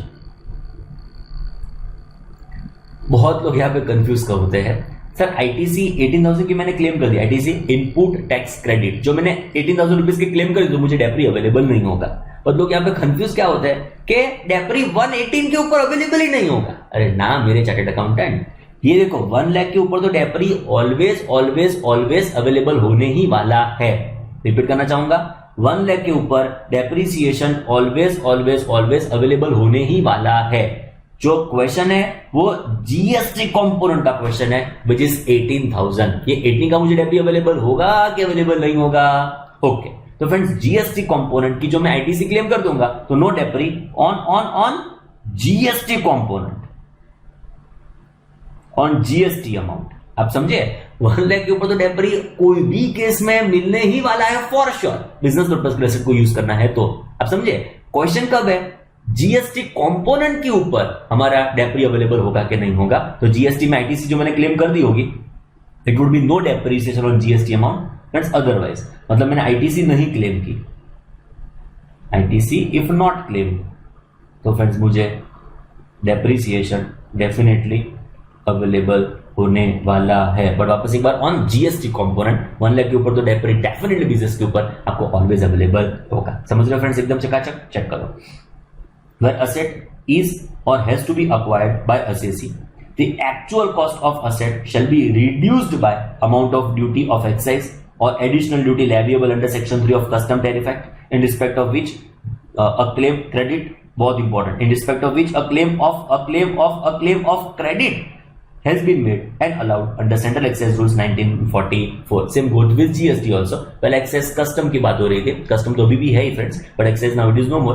But ये अभी GST के बारे में आपको फोकस करना है। इस एक्सप्लेनेशन को GST के एंगल से पढ़ना है कि जो कोई भी टैक्स का पेमेंट, excise, custom, GST मैंने पे किया होगा, उस कंपोनेंट का मैं क्रेडिट क्लेम कर लेता हूं तो उस कंपोनेंट की मैं आईटीसी नहीं क्लेम कर पाऊंगा, अदरवाइज डेफिनेटली उसकी आईटीसी मुझे अवेलेबल होने वाली है friends. Clear? And I think बस 3 बाकी रह गए हैं, लास्ट थर्ड। उसके पहले एज ऑलवेज शुरू करूं, yes yes yes yes yes explanation. चलो, असेट मैंने साइंटिफिक रिसर्च के लिए परचेस की, मैं नॉर्मल बिजनेस में उसको ले आया, मेरी एक्चुअल कॉस्ट कितनी होगी? 0। मेरे स्टॉक को मैं कैपिटल असेट में कन्वर्ट कर रहा हूं तो मेरा जो भी एफएमवी होगा on the date of conversion वो मेरी बनेगी एक्चुअल कॉस्ट। असेट मैंने आपको गिफ्ट किया है तो मेरी डब्ल्यूडीवी, प्रीवियस होने की डब्ल्यूडीवी आपकी बनेगी actual cost. Second hand machinery और सेकंड हैंड असेट रादर, तो फ्रेंड्स सेकंड हैंड असेट जब आप परचेस करते हो और सपोज मैंने आपको सेल किया सेकंड हैंड असेट, तो फ्रेंड्स आपने उसको एनहांस्ड कॉस्ट के तौर पे दिखाया हो, ऐसा एओ को लग रहा है, तो वो रिडक्शन करके जो रीजनेबल कॉस्ट होगा उतनी वो कंसिडर करेगा एक्चुअल कॉस्ट। मैंने आपको बेचा, आपने किसी और को बेचा, किसी और ने किसी और को बेचा, वापस मैंने रीअक्वायर कर लिया, what is my actual cost? It is WDV जब मैंने असेट को ट्रांसफर किया था और the amount that I have paid for reacquiring asset, whichever is lower, उतना बनेगा क्या? Actual cost. मिस्टर बी था, असेट को परचेस किया था, बिजनेस पर्पस के लिए यूज कर रहा था, डेप्री क्लेम कर दिया था, मिस्टर ए को सेल करके लीज बैक हो रहा है, तो मिस्टर ए के हैंड्स में लेटर से एक्चुअल कॉस्ट क्या? तो जो डब्ल्यूडीवी मिस्टर बी के हैंड्स में थी वो यहां पे बनेगी उसकी एक्चुअल कॉस्ट। बिल्डिंग जो मैंने पहले पर्सनल पर्पस के लिए यूज किया था ना, मैं बिजनेस पर्पस के लिए लेके आता हूं, तो रिलेटिव बिल्डिंग के रिस्पेक्टिव का डेप्री लेस करते करते करते जो फाइनली डब्ल्यूडीवी बचेगी वो मेरी यहाँ पे एज एक्चुअल कॉस्ट बन जाएगी। बट ये एक्सप्लेनेशन खाली बिल्डिंग को एप्लीकेबल है, बाकी कोई एसेट को एप्लीकेबल होने वाला नहीं है। होल्डिंग सब्सिडरी को से ट्रांसफर करे, सब्सिडरी होल्डिंग कंपनी को ट्रांसफर करे, तो जो ट्रांसफरर की लेटर से डब्ल्यूडीबी होगी वो बनेगी ट्रांसफर की WDB. Same amalgamation demerger, transferor की डब्ल्यूडीबी ट्रांसफर की डब्ल्यूडीबी बनने वाली ही है। इंटरेस्ट प्री एक्विजिशन पीरियड का होगा तो उसको मैं एक्चुअल कॉस्ट में ऐड कर दूंगा, उसके ऊपर मैं डेप्री क्लेम करूंगा। पोस्ट एक्विजिशन पीरियड होगा उसका रेवेन्यू एक्सपेंडिचर, उसको ऐड करने की जरूरत नहीं है। टैक्स कंपोनेंट के ऊपर में भी, एक्साइज में भी, कस्टम में भी जीएसटी, टैक्स कंपोनेंट के ऊपर जो आपने क्रेडिट क्लेम किया है तो आईटीसी क्रेडिट क्लेम किया मतलब आईटीसी क्लेम किया तो उसके ऊपर आपको डेप्रिसिएशन, उस कंपोनेंट के ऊपर, टैक्स कंपोनेंट के ऊपर आपको डेप्रिसिएशन अवेलेबल होने वाला नहीं है। नेक्स्ट है फ्रेंड्स सब्सिडरी और ग्रांट और रिइंबर्समेंट। ये तो बहुत बहुत बहुत सिंपल, देखो फ्रेंड्स एकदम सिंपल। सब्सिडी और ग्रांट और reimbursement, friends actual cost section 43 subsection 1, देखो बहुत इंटरेस्टिंगली पहले बोल ही देता था। ये देखो हमारा actual cost 43(1). The expression actual cost means what? Actual cost of the asset to the assessee as reduced by that portion of cost thereof, as if any, as has been met directly or indirectly by any other person or authority। मतलब मैंने example पे ले लिया था कि 1 lakh total cost थी, 40,000 rupees government ने bear की, क्या सपोज आपने बेयर की, 60,000 रुपीज मेरी बेयर हुई, मतलब मुझे फाइनली कॉस्ट पड़ी, तो ये 60,000 rupees is my what actual cost. Simple words में जो कोई सब्सिडी, जो कोई ग्रांट, जो कोई रिइंबर्समेंट मुझे अवेलेबल होता है, may be from government, may be from any other authority, may be from any other person also, तो फ्रेंड्स उतना मेरा आउट ऑफ पॉकेट एक्सपेंडिचर हो ही नहीं रहा है, तो उसके ऊपर मुझे डेप्रिसिएशन भी अवेलेबल होना चाहिए नहीं। आप समझे, मेरी असेट एग्जांपल के तौर पे 100 रुपीज की थी, गवर्नमेंट ने उसके ऊपर 20 रुपीज की सब्सिडी दी। एक असेट 100 रुपीज की, 20 रुपीज उसकी टोटल सब्सिडी, तो फ्रेंड्स मुझे मेरी फाइनल कॉस्ट कितनी हो गई 80 रुपीज की। तो फ्रेंड्स 80 रुपीज भी मुझे as a final actual cost के तौर पे अवेलेबल होना चाहिए लॉजिकली, एंड उसके ऊपर मुझे क्या अवेलेबल होने वाला है डेप्रिसिएशन। डन।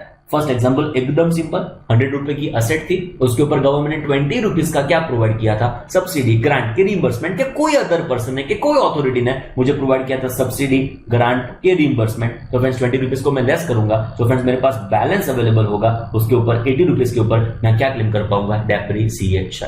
एकदम सिंपल, चकाचक, रेडी। नंबर 2, फ्रेंड्स मैंने 3 असेट परचेस की, मस्त ये क्वेश्चन है ये, मैंने 3 असेट परचेस की, असेट ए, असेट बी, असेट सी।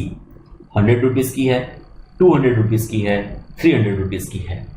कोई पर्सन ने, कोई अथॉरिटी ने, गवर्नमेंट ने मुझे क्या ग्रांट प्रोवाइड की, क्या सब्सिडी प्रोवाइड की, क्या रिइंबर्समेंट प्रोवाइड किया, इट इज ₹6060।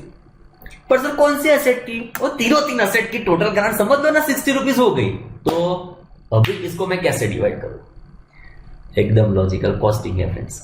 60 रुपीज को 1:2:3 प्रैक्टिकली चेक करो तो 10 rupees, 20 rupees, 30 rupees accordingly less करने के बाद उतनी बैलेंस वैल्यू आपका क्या बच जाएगा, एक्चुअल कॉस्ट। डन। तो ये आपकी 20 रुपीज स्पेसिफिकली इस असेट को बिलोंग करती है, सो 20 रुपीज डायरेक्टली हमने उसमें से लेस कर दिया, जो 80 रुपीज बचा उसके ऊपर क्या क्लेम करने वाले हम, डेप्रिसिएशन। बट ये 60 रुपीज ओवरऑल आपका सब्सिडी है, तो ये जो वैल्यू होगी ना उसकी, उस अपोर्शन में और उसको प्रपोर्शन करके हम उसको लेस करेंगे, balance amount will be what, eligible for depreciation. अब जरा चेक करो ध्यान से, when a portion of cost of asset acquired by assessee has been met directly or indirectly by central government, state government, मतलब जो हमारी cost है वो कौन बेयर करने जा रहा है, उनके नाम है central government, state government, authority established under any law for time being in force, और जबरदस्त पॉइंट, एनी अदर पर्सन। मतलब जरूरी नहीं है गवर्नमेंट सब्सिडी दे तो ही लेस करो, ऑथोरिटी सब्सिडी दे तो ही लेस करो, it is not like that. कोई भी पर्सन आपको सब्सिडी देता है तो उसका रिडक्शन का प्रोविजन है, उसको लेस करने की रिक्वायरमेंट है in the form of subsidy, grant, reimbursement. जरूरी नहीं है 3 नाम ही हो, subsidy, grant, reimbursement, by whatever name call, कोई नया नाम लेके आ जाओ, लेस हो रहा है तो भी लेस करना है। Then so much of the cost as is relatable to such a subsidy or grant or reimbursement shall not be included in the actual cost of the asset to the assessee। Simple words में उसको less करने की requirement है। 20 rupees को 100 में से less करके जो फाइनली हमारे पास 80 रुपीज बचेगा, that amount will be eligible for what, depreciation. आगे चेक करो, however where such a subsidy or grant or reimbursement is of such nature that it cannot be directly relatable to the asset acquired. This 60 rupees I cannot directly relate to any one asset. Asset A, asset B, asset C. So much of the amount which bears to the total subsidy or reimbursement or grant, the same proportion as such asset bears to all the asset in respect of or with reference to which such subsidy or grant or reimbursement is so received shall not be included in the actual cost of the assessee. Simple word में जो मैंने आपको explain किया, ये 60 rupees को 1:2:3 10 20 30 तीन की subsidy मुझे मिली. सब्सिडी इसको भी रिलेट करती है, इसकी भी है, इसकी भी है, बट स्पेसिफिकली कौन सी एसेट की है एवं नहीं, तीन एसेट को बिलोंग करती है. तो उसके वैल्यू के प्रोपोर्शन में मुझे डिवाइड करना पड़ेगा, विच इज 10 20 30. जो भी बैलेंस बचेगा that would be my actual cost and उसके ऊपर मैं क्या क्लेम करने जा रहा हूं, डेप्रिसिएशन.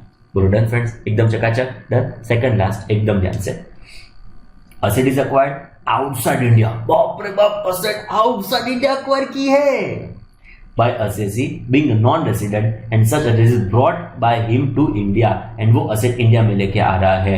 तो asset का परचेज आउटसाइड इंडिया हुआ है एंड फ्रेंड्स asset कहां पे लाई जाती है, इंडिया में.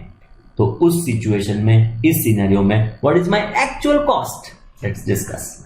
Where an asset is acquired outside India by assessee being non-resident. तो फ्रेंड्स जो assessee बाहर acquire कर रहा है ना, वो कैसा है, NR.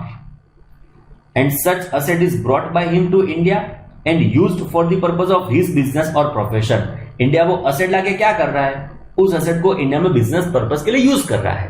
तो क्या होगा, the actual cost of the asset to the assessee shall be actual cost of the asset to the assessee. अरे बाप रे क्या बात कर रहे हो, actual cost to the assessee shall be actual cost to the assessee. मतलब ये थोड़ा बिल्डिंग जैसा होने जा रहा है.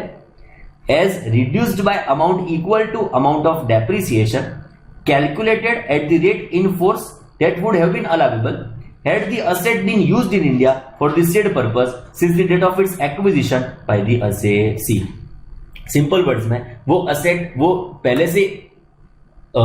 पहले से वो बिजनेस पर्पस के लिए यूज कर रहा हो, तो रिस्पेक्टिव डेप्री लेस करने के बाद जो फाइनली हमारे पास WDV होगा वो यहाँ पे ऐड कर दिया जाएगा. सिम टू सिम बिल्डिंग जैसा हुआ फ्रेंड्स. टेंटेटिवली आप देखने के लिए जाओ तो फ्रेंड्स सपोज मैंने 3 साल पहले इस असेट को अक्वायर किया था, मतलब नॉन रेसिडेंट ने आउटसाइड इंडिया इस असेट को अक्वायर किया था जो इंडिया लाई जाती है. तो 3 साल का रिस्पेक्टिव डेप्री लेस करो, जो फाइनली हमारे पास बैलेंस बचेगा वो यहाँ पे क्या बन जाएगी, मेरी एक्चुअल कॉस्ट. डन. 2-3 रिक्वायरमेंट है, असेसी NR होना चाहिए, असेट का परचेज आउटसाइड इंडिया होना चाहिए एंड वो असेट इंडिया में जो लाई जाती है for the purpose of business और प्रोफेशन ऑफ द असेसी. उस सिनेरियो में, इस सिचुएशन में what is my actual cost. तो जो भी मेरी फाइनल परचेज प्राइस थी वो उसमें से जितने भी साल उसको आपने रखा है बिजनेस और जो भी अदर पर्पस के लिए, बिजनेस पर्पस के लिए आपने उसको बाहर भी यूज किया हो सकता है, पर्सनल पर्पस के लिए भी यूज किया हो सकता है. तो सपोज 3 के 4 साल के लिए यूज किया था तो लेस 4 साल का डेप्री लेस करो, बैलेंस आया, वो यहाँ पे क्या बन जाएगी, मेरी एक्चुअल कॉस्ट. बोलो क्लियर, डन, चकाचक. चलो लास्ट आप चेक करो,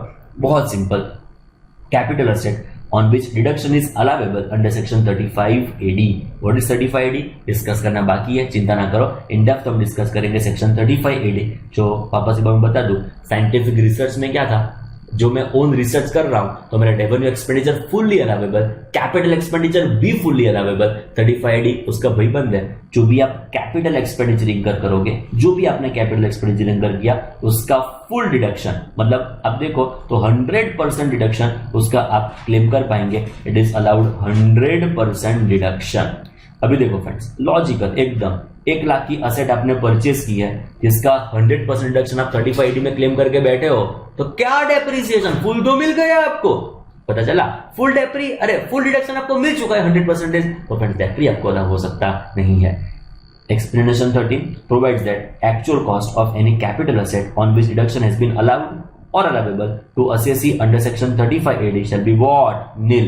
मतलब आपकी एक्चुअल कॉस्ट कितनी हो जाएगी? Nil. Because ऑलरेडी फ्रेंड्स आप 100% बेनिफिट क्लेम करके बैठे हो, तो डेप्री की माथा को ना करो, नहीं मिल सकता डबल बेनिफिट्स फ्रेंड्स आपको. बोलो clear. This was all about in detail discussion of various aspects of actual cost.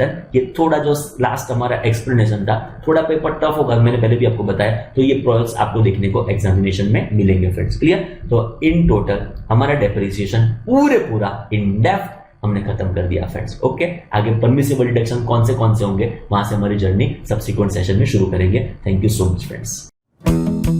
If you like this video, share it with your friends. Subscribe to our YouTube channel to watch more such videos and learn from our expert faculty members. Press the bell icon to get regular notifications whenever we upload a new video. Download NDI mobile app to get complete CA course online. We value your support. Thank you for watching.